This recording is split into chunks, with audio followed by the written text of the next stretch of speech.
Tuan-tuan dan puan sekalian, masa pemulawan lembah Abi Talib, waktu tu ada anak-anak, dia orang dulu pangku anak, tapi dia tengok anak dah meninggal sebab susu mak dia kering, tak ada apa nak makan. Sahabat curah air atas daun, daun tu dia makan, dia kunyah.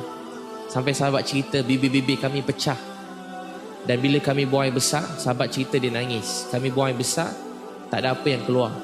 Yang keluar cuma najis-najis, tapi macam najis-najis kambing. Balik je daripada tu. Dah 3 tahun makan tak cukup, tidur tak sempurna. Balik-balik je Nabi hilang 2 orang dalam tahun yang sama. Abu Talib dengan Khadijah radhiyallahu anha meninggal dalam tahun yang sama.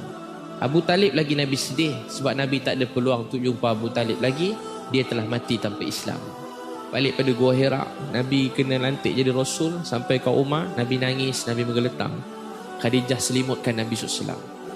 2 manusia ni berpelukan. Bukan pelukan yang biasa-biasa macam pelukan kita semua. Pelukan Nabi SAW dengan Khadijah ialah pelukan demi Islam sampai pada kita semua. Demi kita bahagia dan masuk syurga. Kalau kita dengar kehidupan Nabi ni penuh dengan perjuangan, susah payah.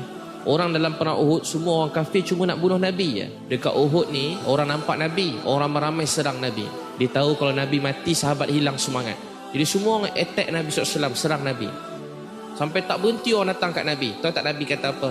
Di manakah jiran-jiran aku? Di manakah jiran-jiran aku? Di manakah jiran-jiran aku? Sahabat datang, sahabat demi sahabat datang. Semua datang mati syahid, datang mati syahid, datang mati syahid. Last kali orang dapat Nabi, dia pukul Nabi sampai Nabi jatuh. Nabi pakai topi besi, dia hentak-hentak Nabi ni sampai topi besi tu melekat kat kepala Nabi SAW. Keluar darah daripada muka Nabi SAW, keluar daripada kepala Nabi darah, keluar daripada mata Nabi ni darah, keluar daripada mulut Nabi ni darah. Gigi Nabi SAW patah, Nabi jatuh pingsan. Ada beberapa orang telah datang sorok dan selamatkan Nabi SAW. 70 sahabat mati syahid dalam Uhud. Masa Nabi balik ke Madinah, Nabi dengar daripada setiap rumah orang menangis. Ada yang menangis, ya Allah kami hilang suami yang kami sayang. Ya Allah kami hilang anak yang kami sayang. Ya Allah kami hilang keluarga yang kami sayang. Yang lebih menyedihkan lagi ialah peristiwa di Taif. Masa Nabi SAW pergi Taif, lebih kurang 10 hari Nabi buat dakwah. Bila Nabi SAW, semua orang halau Nabi, daripada pembesar sampai orang biasa. Bila Nabi nak balik, dia orang baling batu kat Nabi SAW, lebih kurang 10 km. Nabi SAW jatuh pingsan, berdarah. Tapi tahu tak Nabi doa apa? Ya Allah, aku adukan kelemahan dan kedaifan aku dalam berdakwah ini kepada Engkau. Ya Allah, aku yang lemah, aku yang daif, aku yang tak pandai buat dakwah ni. Ya Allah, mana lagi kita nak cari orang lebih penyayang daripada Nabi SAW. Allah nak kita semua dengar dan kita faham mahalnya Islam masuk dalam hati kita ni. Cuba tuan-puan ingat mak ayah kita, kebanyakannya semua Islam. Ingat anak-anak kita, semuanya kebanyakan Islam. Ingat isteri, suami kita Islam. Kenapa kita masih tak bersyukur dalam hidup kita? Kenapa kita tidak hargai agama ini? Macam mana anak-anak kita sekarang ni? Anak-anak kita pernah tak dengar kita nangis untuk agama ni? Kat mana tangisan orang Islam hari ini? Menangis bergaduh sebab dunia, sebab wanita, sebab lelaki. Menangis sebab benda-benda yang tak apa-apa. Tuan-tuan dan puan sekalian, ada seorang sahabat nama Jabir bin Abdullah radhiyallahu anhu. Dalam Asbabun Nuzul, Jabir bin Abdullah ni, dia adik-beradik ramai. Yang lain perempuan, dia seorang lelaki. Dia dengan bapa dia rapat, Abdullah bin Haram Al-Ansari radhiyallahu anhu. Tuan-tuan dan puan sekalian, tiba-tiba bapa dia nak pergi berjuang perang Uhud. Dia nangis-nangis nak ikut. Dia kata, ayah saya nak ikut, ayah sama-sama berjuang. Ayah dia kata, tak boleh. Dalam rumah ni dah tak ada lelaki yang lain melainkan kamu. Bapa ada hutang dengan Yahudi. Kalau tak bayar hutang, kalau tak ada orang lelaki, esok kakak adik perempuan kau semua kena jual. Kau sanggup tengok? Jabir nangis. Tapi kalau ayah tak pergi, siapa lagi nak berjuang? Dia pergi. Bapa dia pergi, Jabir tengok bapa dia pergi sambil nangis. Lepas perang Uhud, antara orang yang pertama sampai kat medan Uhud yang bukan ahli Uhud ialah Jabir bin Abdullah radhiyallahu anhu. Dia berlari cari bapa dia. Dia tengok-tengok sorang-sorang, tak nampak bapa dia. Dia tahu bapa dia nak mati syahid.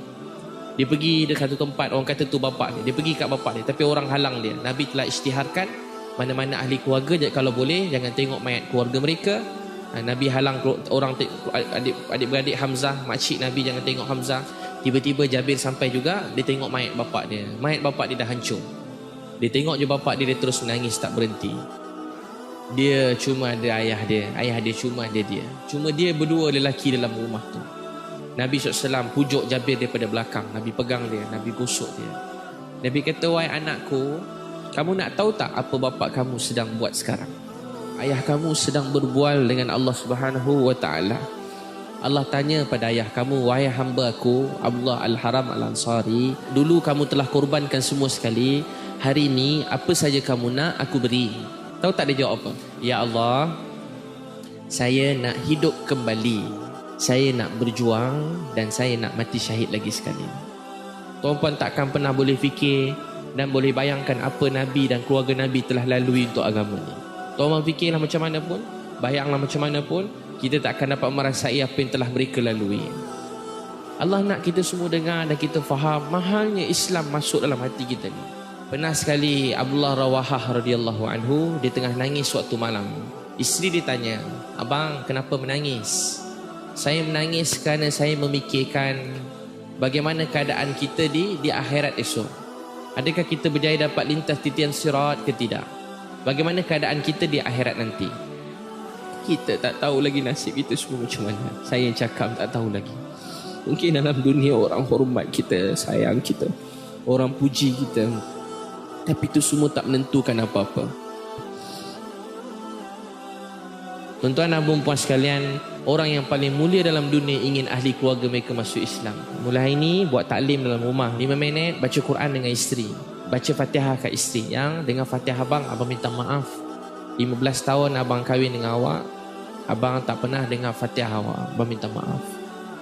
Dengan Fatihah abang, kalau salah betulkan. Isteri pun dengan Fatihah suami. Lepas tu isteri pula baca, yang baca Fatihah abang nak dengar, abang nak dengar Fatihah awak.